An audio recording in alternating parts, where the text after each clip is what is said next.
ఊజు దేశమునందు యోబు అను ఒక మనుష్యుడుండెను. అతడు యథార్థవర్తనుడును న్యాయవంతుడునై దేవునియందు భయభక్తులు కలిగి చెడుతనము విసర్జించినవాడు.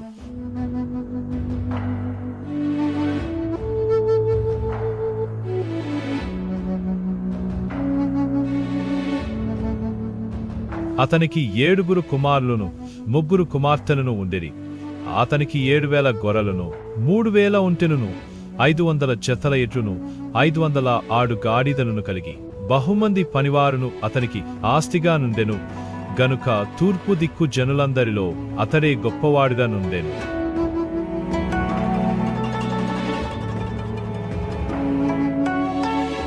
అతని కుమారులందరూ వంతుల చొప్పున అనుదినము ఒకరికొకరు తమ తమ ఇండ్లలో విందు చేయనై కూడినప్పుడు తమ 3 అక్క చెల్లెండ్రు తమతో కలిసి అన్నపానమును పుచ్చుకొనవలెనని వారిని పిలిపించుచు వచ్చిరి.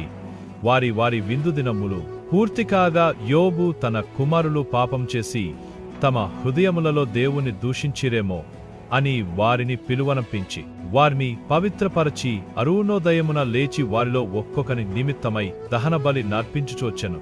యోబు నిత్యము అలాగున చేయుచుండెను. దేవదూతలు యెహోవా సన్నిధిని నిలుచుటకై వచ్చిన దినమొకటి తటస్థించెను. ఆ దినమున అపవాది కూడా వారితో కలిసి వచ్చెను.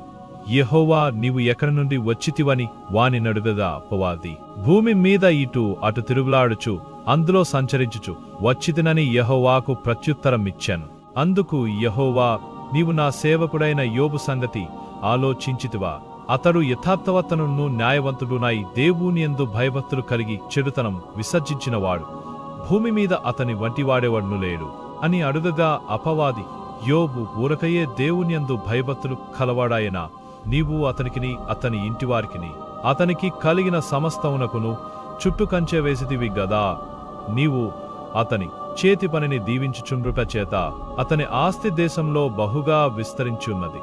అయినను నీవు ఇప్పుడు నీ చేయి చాపి అతనికి కలిగిన సమస్తమును మొత్తిన ఎడల అతడు నీ ముఖము ఎదుటనే దూషించి నిన్ను విడిచిపోవును అని యెహోవాతో అనగా, యెహోవా, ఇదిగో అతనికి కలిగిన సమస్తమును నీ వశమున ఉన్నది, అతనికి మాత్రము ఏ హానియు చేయకూడదని అపవాదికి సెలవీయగా వాడు యెహోవా సన్నిధి నుండి బయలు వెళ్ళాను.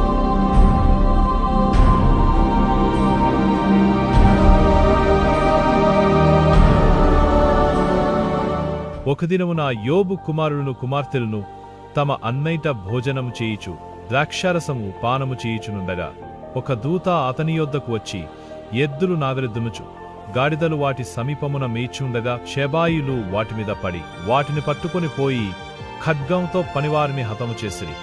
జరిగినది నీకు తెలియజేయుటకు నేనొక్కడిని తప్పించుకొని వచ్చియున్నానను. అతడు ఇంకా మాట్లాడుచుండగా మరియొకడు వచ్చి, దేవుని అగ్ని ఆకాశం నుండి పడి గొర్రెలను పనివారిని రగులబెట్టి కాల్చివేశాను, దాన్ని నీకు తెలియజేయుటకు నేనొక్కడినే తప్పించుకొని వచ్చియున్నానను. అతడు ఇంకా మాట్లాడుచుండగా మరియొకడు వచ్చి, కల్దీయులు 3 సమూహములుగా వచ్చి ఒంటెల మీద పడి వాటిని కొనిపోయి ఖడ్గము చేత పనివారిని చంపిరి, నీకు దానిని తెలియజేయుటకు నేనొక్కడనే తప్పించుకొని వచ్చియున్నానను. అతడు మాట్లాడుచుండగా వేరొకడు వచ్చి, మీ కుమారులను నీ కుమార్తెలును తమ అన్నయింట భోజనము చేయుచు ద్రాక్షారసము పానము చేయుచుండగా గొప్ప సుడిగారి వచ్చి ఆ ఇంటి 4 మూలలను కొట్టగా అది వారిమీద పడినందున వారు చనిపోయిరి, దానిని నీకు తెలియజేయుటకు నేనొకనే తప్పించుకొని వచ్చియున్నానని. అప్పుడు యోబు లేచి తనపై వస్త్రమును చింపుకొని తల వెంట్రుకలు గొరిగించుకొని నేలమీద సాష్టాంగపడి నమస్కారం చేసి ఇట్లా, నేను నా తల్లి గర్భములో నుండి దిగంబరినై వచ్చితిని, దిగంబరినై అక్కడికి తిరిగి వెళ్ళెదను. యెహోవా ఇచ్చెను, యెహోవా తీసుకొని పోయెను, యెహోవా నామమునకు స్తుతి కలుగునుగాక. ఈ సంగతులలో ఏ విషయమందునూ యోబు ఏ పాపం చేయలేదు, దేవుడు అన్యాయము చేసినని చెప్పలేదు. దేవదూతలు యెహోవా సన్నిధిని నిలుచుటకై వచ్చిన మరియొక దినము తటస్థింపగా వారితో కూడా అపవాది యెహోవా సన్నిధిని నిలుచుటకై వచ్చెను. యెహోవా, నీవు ఎక్కడి నుండి వచ్చితివని వాన్నడుగా అపవాది భూమిలో ఇటు అటూ తిరుగులాడుచు అందులో సంచరించుచు వచ్చితినని యెహోవాకు ప్రత్యుత్తరమిచ్చెను. అందుకు యెహోవా, నీవు నా సేవకుడైన యోబు సంగతి ఆలోచించుతివా? అతడు యథార్థవర్తనుడును న్యాయవంతుడునై దేవుని యందు భయభక్తులు కలిగి చెడు తనము విసర్జించినవాడు భూమి మీద అతని వంటి వాడేవడును లేడు. నిష్కారణముగా అతనిని పాడుచేయుటకు నీవు నన్ను ప్రేరేపించినను అతడు ఇంకను తన యథార్థతను వదలక నిలకడగా నున్నాడనగా, అప్పుడు అపవాది చర్మము కాపాడుకొనుటకై చర్మమును, తన ప్రాణమును కాపాడుకొనుటకై తనకు కలిగినది యావత్తును నరుడిచ్చును గదా. ఇంకొకసారి నీవు చేయి చాపి అతని ఎముకను, అతని దేహమును మొత్తిన ఎడల అతడు నీ ముఖము ఎదుటనే దూషించి నిన్ను విడిచిపోను అనెను. అందుకు యెహోవా, అతడు మీ వశముననున్నాడు, అతని ప్రాణము మాత్రము నీవు ముట్టవద్దని సెలవిచ్చెను. కాబట్టి అపవాది యెహోవా సన్నిధి నుండి బయలు వెళ్లి అరికాలు మొదలుకొని నడినెత్తి వరకు బాధగల కురుపులతో యోబును మొత్తెను.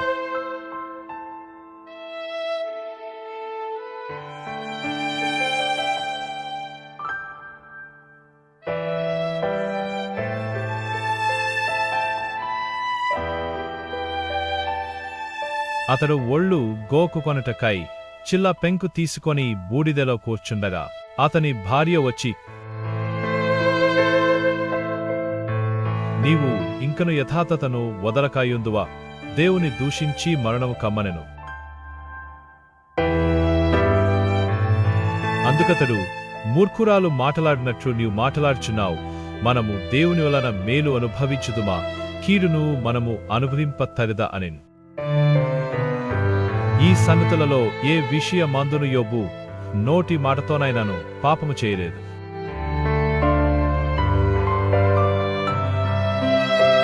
తేమానీయుడైన ఎలీఫజు, షూహీయుడైన బిల్దదు, నయమాతీయుడైన జోఫరు అను యోబు ముగ్గురు స్నేహితులు అతనికి సంభవించిన ఆపదలన్నిటినీ గూర్చి వినినవారై అతనితో కలిసి దుఃఖించుటకును అతనిని ఓదార్చుటకును పోవలేనని ఆలోచించుకొని తమ తమ స్థలములను విడిచి వచ్చిరి. వారు వచ్చి దూరముగా నిలువబడి కన్నులెత్తి చూచినప్పుడు అతని పోల్చలేక తమ వస్త్రములను చింపుకొని ఆకాశము తట్టు తలల మీద ధూళి చల్లుకొని ఎలుగెత్తి ఏడ్చిరి. అతని బాధ అత్యధికముగానుండేనని గ్రహించి ఎవరునూ అతనితో ఒక్క మాటాయనను పలుకక వేయింబదలు 7 దినములు అతనితో కూడా నేలను కూర్చుండిరి. ఆ తరువాత యోబు మాటలాడ మొదలుపెట్టి తాను పుట్టిన దినమును శపించెను. నా తల్లి గర్భద్వారములను అది మూయనందుకును, నా నేత్రములకు అది బాధను మరుగు చేయనందుకును నేను పుట్టిన దినము లేకపోవునుగాక, మగపిల్ల పుట్టినని ఒకడు చెప్పిన రాత్రి లేకపోవునుగాక అని యోబు ఇంకా మాట్లాడుచుండగా, అప్పుడు ఎలీఫజు, దేవుడు న్యాయవంతుడు, నువ్వే ఏదో తప్పు చేసి ఉంటావు. బిల్దదు లేచి, నీవు పవిత్రంగా ఉంటే దేవుడు నీకు సహాయం చేసేవాడు అని అంటాడు. అప్పుడు జోఫారు, నీ మూర్ఖత్వాన్ని వదిలి నీ పాపం ఒప్పుకో అని అంటాడు. నేను మాట్లాడేదను, నా జోలికి రాక మౌనులయ్యుండుడి. నా మీదికి వచ్చున్నది ఏదో అది వచ్చునుగాక. నేనెందుకు నా ప్రాణమును ఎరగ చేసుకునవలెను? చేసుకొననుగాని ప్రాణమునకు తెగించి మాట్లాడేదను. ఇదిగో ఆయన నన్ను చంపినను నేను ఆయన కొరకు కనిపెట్టుచున్నాను. ఆయన సన్నిధిని నా ప్రవర్తన న్యాయమని రుజువుపరతును. అప్పుడు యెహోవా సుడిగాలిలో నుండి ఇలాగున యోబునకు ప్రత్యుత్తరమిచ్చెను, జ్ఞానం లేని మాటలు చెప్పి ఆలోచనను చేర్పుచున్న విడెవడు? పౌరుషము తెచ్చుకొని నీ నడుము బిగించుకొనుము. నేను నీకు ప్రశ్న వేయుదును, నీవు దానిని నాకు తెలియజెప్పుము. నేను భూమికి పునాదులు వేసినప్పుడు నీవెక్కనుంటివి? నీకు వివేకము కలిగిన ఎడల చెప్పుము. దేవుడు యోబుకి అనేక ప్రశ్నలు సంధింపగా యోబు మౌనముగా ఉంటాడు. అప్పుడు యోబు యెహోవాతో ఇలాగు ప్రత్యుత్తరమిచ్చెను, వినికిడి చేత నిన్ను గూర్చిన వాత నేను వింటిని. అయితే ఇప్పుడు నేను కన్నులార నిన్ను చూచుచున్నాను. కావున నన్ను నేను అసహించుకొని ధూళిలోను బూడిదెలోను పడి పశ్చాత్తాపపడుచున్నాను. యెహోవా తేమానీయుడైన ఎలీఫజుతో ఈలాగు సెలవిచ్చెను, నా సేవకుడైన యోబు పలికినట్లు మీరు నన్ను గూర్చి యుక్తమైనది పలుకలేదు గనుక నా కోపము నీ మీదను మీ 2 స్నేహితుల మీదను మండుచున్నది. నా సేవకుడైన యోబు మీ నిమిత్తము ప్రార్థన చేయను. మీ అవివేకమును బట్టి మిమ్మును శిక్షింపకయుండునట్లు నేను అతనిని మాత్రము అంగీకరించేదను అనేను. అట్తరువాత యెహోవా యోబును మొదట ఆశీర్వదించినంతకంటే మరి అధికముగా ఆశీర్వదించెను. అతనికి 14,000 గుర్రాలను, 6,000 ఒంటెలను, 1000 జతల ఎడ్లను 1000 ఆడుగాడిదలను కలిగాను.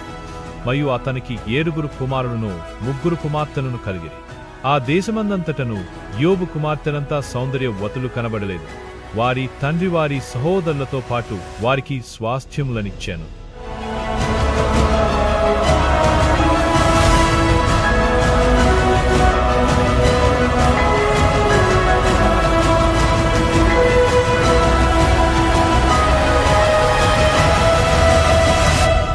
యోబు జీవితం ఈరోజు మనకొక పాఠం. ఇక్కడ విషయం, యోబు మళ్ళీ ధనవంతుడయ్యాడు. తన బాధలు పోయాయని చూడకండి. యోబు అన్ని కోల్పోయినా కూడా దేవుణ్ణి దూషించలేదు, యథార్థంగా ఉన్నాడు. ఈ రోజు మన జీవితంలో కూడా మీరు అనుకోవచ్చు, నాకే ఎందుకు ఈ కష్టాలు బాధలు, చనిపోతే బాగుండు అనిపించవచ్చు. కానీ మన దేవుడు నమ్మదగినవాడు.